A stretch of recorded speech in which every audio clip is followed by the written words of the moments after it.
Emmanuel Macron will lose against Marine Le Pen when the pair go head-to-head in next year's French presidential elections, according to Green leader Julien Bayou. Political analysts believe Mr. Macron's position is vulnerable with just over a year to go until voters head to the polls for the April 2022 vote. And Mr. Bayou has now predicted defeat for the centrist La République En Marche leader at the hands of his far-right opponent. He said, "We knew that Emmanuel Macron would be disappointing, but he has managed to disappoint us even more."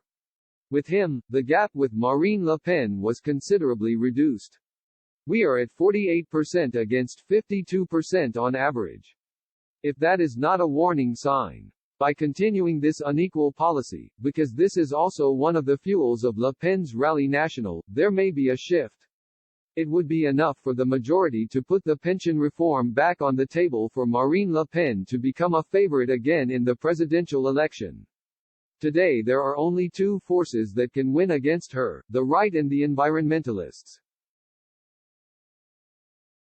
Emmanuel Macron will lose against Marine Le Pen. Mr. Macron rose to power in 2017 on a moderate ticket, staving off Ms. Le Pen's bid to win 66% of votes.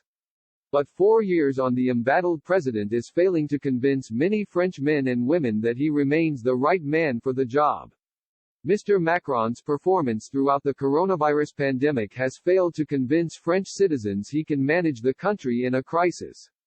Research carried out by Odoxa Institute showed 81% believe Mr. Macron's government does not know where it is going in terms of handling the coronavirus pandemic. Meanwhile, Ms. Le Pen is making waves in opinion polls as she prepares to challenge Mr. Macron once again.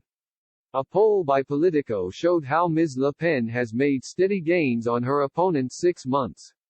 By the end of January she was given 26% of the vote ahead of Mr. Macron's 24%.